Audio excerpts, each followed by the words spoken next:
Hello, I'm Derek, And I'm Peter. and this is The Mog. In this podcast, one of us suggests a beloved movie from our childhood for the other to watch, and then we talk about it. What made us laugh, what made us cry, and whether we should blame our parents or take it like men. Derek, what's the movie today?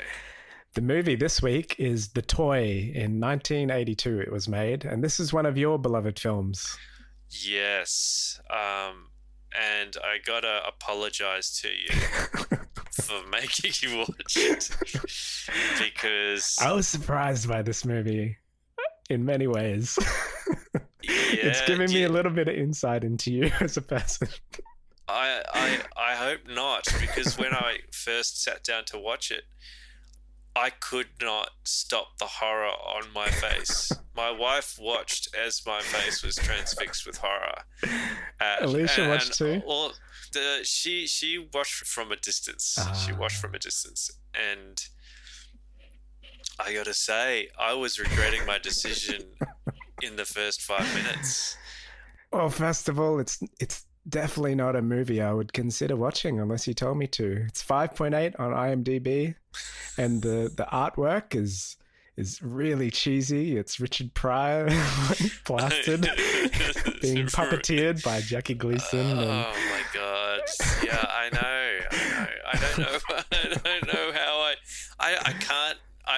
I really don't even think I can tell you. What is the reason why history for you've this? given this? The reason I've picked this one is because it's one that I remember watching as a child and remembering it, and then in later life thinking, I remember I watched this movie called The Toy, with Richard Pryor in it, and I think I watched it a lot.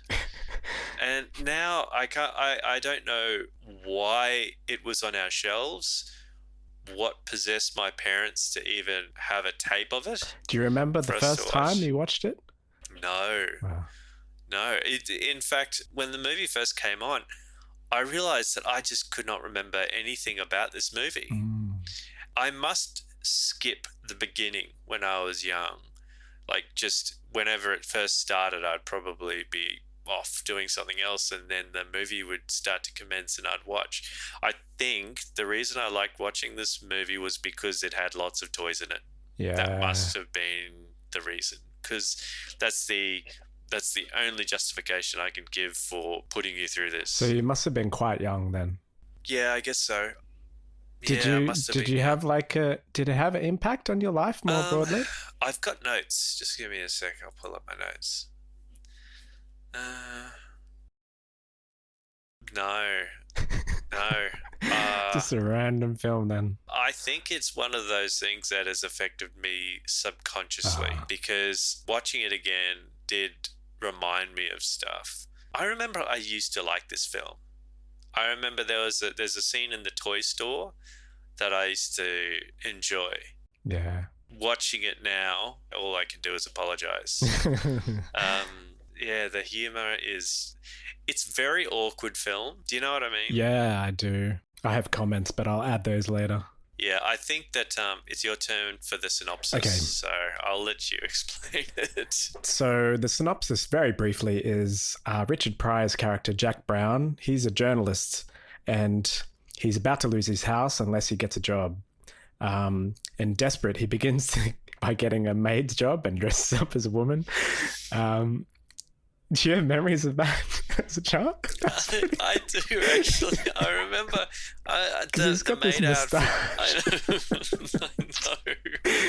know. Completely ridiculous. I know. It's I love just Richard Pryor. He's really great. Yeah. He was in See No Evil, Hear No Evil, and I remember seeing that as a kid. That was 1989, and that was him and Gene Wilder.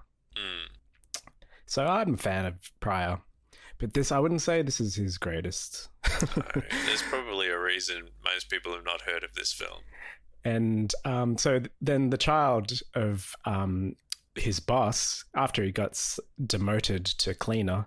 And then he gets fired. But the child, Eric Bates, is promised that he can have anything in the toy store. So he spots Jack Brown goofing off And he says he wants him as a sort of challenge to his father, perhaps, and a cry for attention. Do you have the exact quote for this? Oh, no, I don't. I do. He turns to one of the, the elderly gentleman that's looking after him, and he goes, "I know what I want. I want the black man." It's gold. And when they go up to him to let him know that he's been chosen for this auspicious job, they say, "He'd like to take you home." And he goes on about slavery. He does. There's a lot of slavery jokes in this, at least to start with. And they go, "We don't want to buy you. We want to rent you for a while." I guess this is a good starting point. That's the very basic premise of the film. And then he gets employed by the US. Bates is the father's name. And he's basically the child's toy. Yeah. Because he's so desperate for money. But go on. No, I think you're about to say what I was about to say. Oh no, I was going on something else. Well, I was just going to say that this has there's a meaning behind it. This is a story that has a message. Yeah. What message that is, I don't know. Got kind of lost. But I think it's about a father's love for his child. Oh, absolutely, yes. And a complete stranger's love for that man's child. There was this really inappropriate scene where, because I'm going to mention this like right now, straight up. Yeah. This is a remake of a French film called Les Jouets. Oh, really? And, yeah, it's 1976, and it's a very different film. It's made shot for shot for most of it, like all the toy store stuff. That's all in there. But it's got a different ending and different emphasis and different humor. Oh, really? Yeah. But one of the scenes they added in that isn't in the French original is the scene where the boy is asking Richard Pryor for love advice. Oh, yeah. Richard Pryor's wearing this inappropriately short shorts. And they're sitting on a cannon facing each other. Yeah. And he's telling this kid to jump a bones. And that's right. I didn't even think about the cannon reference either. I didn't connect the dots for that. But yeah, he just kept saying they did jump on the bones. Jump on the bones. Gosh. So yeah, inappropriate stuff. But this was actually directed by Richard Donner, who is famous for The Goonies. Oh, right. Yeah, and Lethal Weapon and Superman. So it's some of that energy from the performance of the kid really came through for me, I think. He did a good job, I think. Yeah, I would agree with that. I don't think the movie was shot and edited well. It was particularly not edited very well because there was a lot of awkwardness between scenes. They seemed very staged, like obviously, but in such a way that the next scene felt like it didn't flow from one scene to the next. There's a bit where, so probably just going back quickly to the synopsis, after he becomes the toy, it's all about how they form this friendship and the child who's a real, brat and spoilt and a nuisance, and he's causing a lot of fuss for everyone around him because he's allowed to do whatever he wants because he's this billionaire's son. But Jack Brown is not having any of it, the toy. And he kind of teaches him about the ways of the world in a very nice way, I guess. The kid plays pranks on him, and the toy is often getting upset. But he seems to be very inconsistently getting upset. Like sometimes he decides that what just happened to him was really, it was just going too far. And then other things, it's just played for laughs. Yeah. And they're almost exactly the same thing. Oh, yeah, true. I should, finish the synopsis. So US Bates, he's a media mogul and he's very corrupt morally. And the boy ends up teaming up with Pryor to make his own paper, and he faces his own crisis of morality. He's turning into his father in some ways by treating Pryor so badly, and he makes a sort of turnaround. Yeah, so it is quite heartwarming in the end. Yeah, there's no resolution of the fact that the media mogul is just a really horrible, awful human being. Like the resolution is so much more that he realizes, well, he knows he loves his son, but he can express it now. And the son can express that he loves his dad. But the son still knows that his dad is an evil asshole and that the guy stays an evil asshole. It's just like, we're gonna go to Paris and London. That'd be great, won't it? Well, it's been Americanized because in the French film, it's actually a dark ending where the boy runs off and just hugs Jack's character and actually doesn't go back to the dad. Well, how does that work? He rather be with Jack than his own father. But what about the legal issues regarding well, that? In the French film, he's not black, so it's okay. I actually wasn't referring to that, but I guess that during that period of time, it probably would have been additionally difficult. But I was kind of more referring to the fact that he's a minor, and a minor may not get to choose to live with a complete stranger. Yeah, that's what I mean. It's darker ending. Like it's unresolved. It's not a happy ending. Oh, okay. Yeah. Right. So, but it sounds like it's the French version of a happy ending, though. Yeah. And so this American version, they've added sex and lots of it. Did you remember any of that stuff with Fancy Bates? So much innuendo. Sorry? Did you remember any of that stuff with Fancy Bates? Is that Fancy Bates? That's the wife? Yeah. I guess some of it. I do remember that there's a scene where there's this portrait and the boy knows that if you click a particular button, the portrait of Fancy Bates, her clothes miraculously disappear. It's motorized. It's motorized. And then it can go back and they're taking photos and stuff. There's so much about this film that's just so... It's almost so inconsistent in terms of morals and message and themes. It's just, I don't even know where to start because it's... I should just describe to our listeners the Fancy Bates character, who is completely just all about the boobs. Every scene that she's in, she's just scantily clad and she's like lifting weights and she's just bouncing around. Yeah, in a machine that just so happens to do nothing but bounce her around. Like that's a form of exercise. So I'm pretty sure that's where you got your obsession from. From an early age. My obsession with what, Derek? My obsession with what? Oh, God. Yeah. But also... I didn't think it was that much of an obsession. Yeah. They've added, like, the black audience as well as the other American thing in this. So there is, like, Richard Pryor's hamming it up a little bit. Yeah, he is talking to him. Like, they're straight up saying, I can't get hired because I'm a black man. Yeah. And also, like, when he's coming on to Fancy Bates, you ready? Ready for what? The black experience. Yeah. Oh, my gosh. I groaned so hard. I can't even remember that, and I watched it only the other day. Well, when it's did so that happen? chaotic that I had to turn subtitles on. And even the subtitle they gave up in parts because they're talking, but it's just no words. No, can't be bothered. They only managed some of those more memorable lines. Oh God, yeah. But I have to give credit to Donna because, like, in directing this chaos, it's with children especially, but he captures that energy. And there's one scene where he's like, he's meeting his friend in a busy Pilates or whatever it is, fitness aerobics class. But he left like some of the laughing takes in and they had really good energy. Like Richard Pryor's obviously off script and he's just tickling the guy. Saying, don't touch me. They're both laughing. But it made it into the film and I thought that was kind of cool.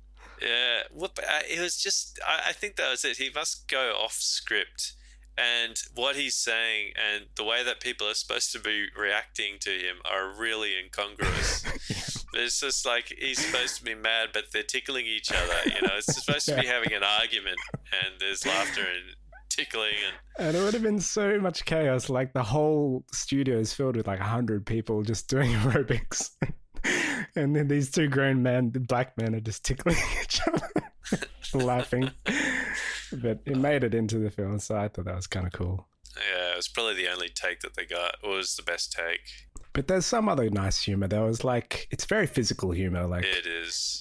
with Pryor. Like he gets a shot to the groin and he falls into the bear's crotch, groaning.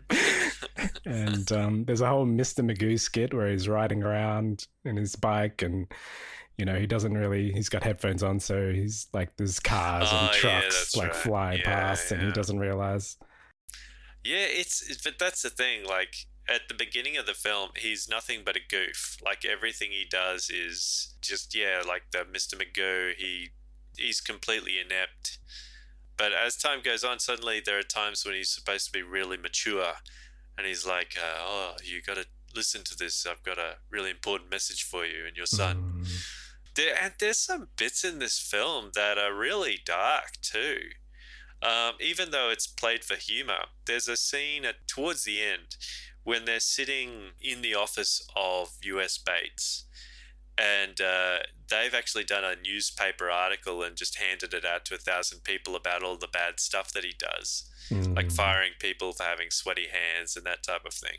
And he goes, "Oh, look, I'll show you what reality really is." And he gets one of his employees in, and he goes, "I want you to take your pants down." Yeah. And the guy goes, "Do I have to?" And he goes, "Well, you do if you want to keep your job." So he does, and it's really awkward. The guy's looking really unhappy and awkward, and everyone's looking, and there's a bit of silence, and it's all kind of awkward. And the guy's going, "That's reality." And that's really, like, I know it's played for laughs in some ways, but at the same time, it's also, I found it a bit dark. There was additional dialogue at the end of that where Richard Pryor asks him, "Is it really that bad out there?" And he says, "Yeah." So I think there was some political stuff going on with that maybe as well. That times were tough. Yeah.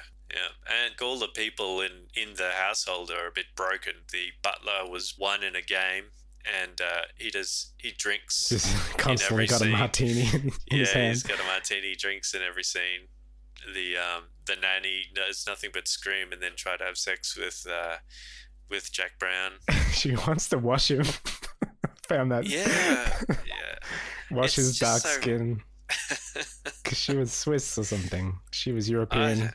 Did she say that? Did she? "I want to wash your dark skin." Yes. Like, are you dark like that all over? Oh my God. Yeah. See, this is the thing. Like you're describing. I've only watched it recently. You're describing stuff I can't actually remember the words that they use. Yeah. Because it's just utter chaos. It is. Just the diatribes that they have between us. Yeah. Yeah. There is one thing that I do remember from childhood, and that's the piranha scene where he goes, "Don't go into the lake, there's piranhas." And the guy's like, "Oh, I don't trust you. You're always lying and just trying to put me off. I can go in here and go for a walk and into the water and it's fine." Yeah. And then he gets bitten by piranhas and jumps out, and it's all but it's actually sped up, that scene, so it's all very comical. The comical speed up. And then when he comes out, he's got like a different set of clothes with all these piranha bites in. Yeah. And he walks around for a while with holes in his clothes. So there's some good sort of slapstick humor going on in this film. Yeah, I just noticed in my notes that you're talking about the cannonball discussion, sitting on the cannon. They're talking about the facts of life. I did write down one of the quotes. "Don't worry about your thing. Keep it in your pants. You've got plenty of time for that." Oh my God. And his name, and they made a point of saying this, is Master Bates. And he giggles to himself. Master Bates. I didn't get that one up. Yeah. But yeah, I just... When I first started watching it, and it just felt so awkward, and I didn't find it funny to start with or anything. And I was 5 minutes in and realizing that I've got an entire film to go. Wow. And you've already watched it, so I have no choice. I can't say, "Look, man, let's pick something else." Yeah. And then I thought, well, that's the point. That's the point of what we're doing. So, I do, It was pretty interesting to see it again. I don't think I'm ever going to watch it again, but I'm glad that I did, because it's so unexpectedly different from what I remember. And I don't remember much, but I don't remember half of what is in this film. Yeah.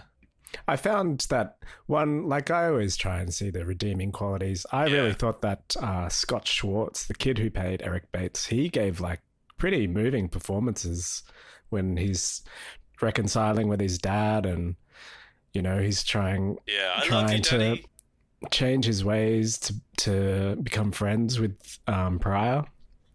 That were really quite good performances.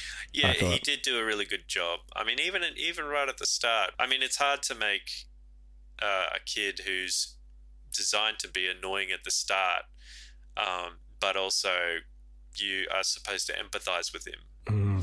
And I think that you do kind of get some of that through all the chaos. Yeah, you definitely do. Like, by the end, you can see that he's sort of turned a leaf, especially when he's like very busy trying to put out the paper to bring justice to the workers of his father's empire.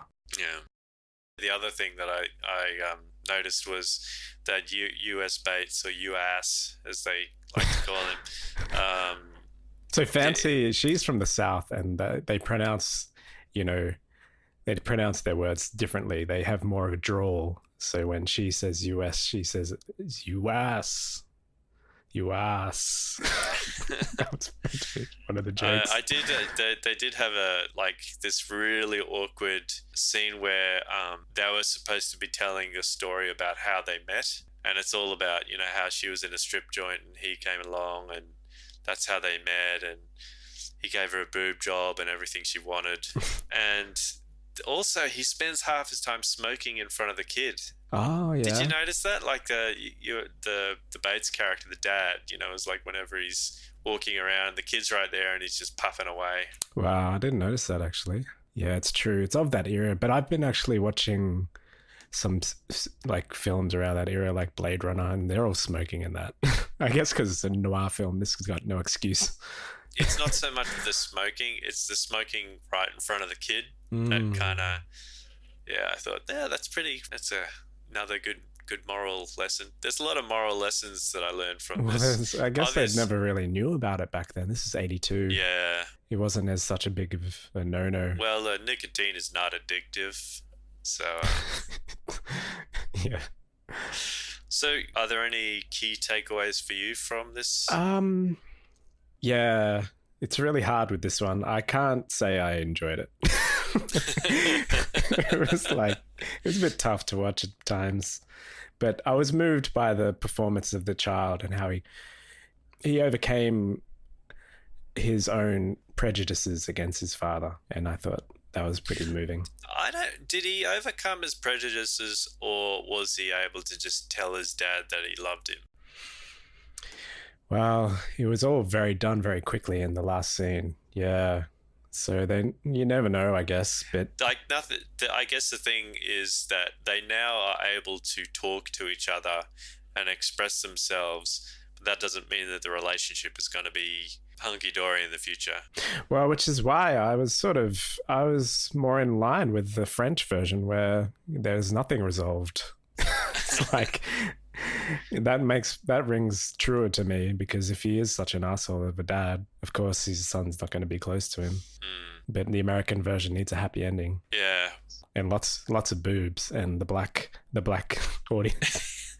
There is a great scene towards the end as well where, you know, they've kind of all made up, and the dad goes up to Richard Pryor and says, next year it's going to be 1 week with me and 1 week with you. Yeah. The dad splits even between his own child. And it's 1 week out of a whole year as well. Yeah, that's all I could take. So how would you now rate this film after seeing it again? I guess when you're a kid, I think there are some films that you love, and there are some films that you have decided that you love because you remember them and you watch them a lot. This is the latter. Definitely watching it again, I would rate it as I don't think I'll ever watch this again or recommend it to anyone. Yeah. But it is good to do a podcast about. As a warning. Yeah. I guess the only reason I would suggest anyone watch it is if you just want to understand the pain that I have subjected Derek to. I would recommend See No Evil, Hear No Evil, 1989. That's Richard Pryor at his best, I think. He's got Gene Wilder. Oh, really? Gene Wilder is deaf, and Richard Pryor is blind, and they team up, and like, it's just hilarious. It's really good. It's all about physical comedy, which is what he does well. I'll have to watch it. And this kind of forced him into a role that he wasn't really. He was not like a he role wasn't model. really no. Yeah, that's right. You gotta just jump on his bones. Oh my gosh. I guess we should leave it at that. Yeah, we are reality, and just keep it in your pants. So what film do we have next? It's one of mine. I should tell it. It's Yeah, please do. Phantom Tollbooth. Oh, yes. It's part animation, part live action. I'm looking forward to that because you speak very highly of it. Yeah, it's a massive part of my childhood, so yeah. And I don't really know anything about it, so... it should be good. And just as a footnote, we've changed from the throwback to the Mog. Yeah. Because the throwback was actually taken by about 1,000 other people. 1,000 people. We thought it was an awesome name, but then we Googled it, and no, that's right. If you found us by looking up the throwback, we are surprised. But thanks so much for listening. Yeah, thank you very much. All right, have a good one. See you, Derek. See you, Peter. Insert catchphrase here. Insert catchphrase here. Whoops. You stopped? I am now.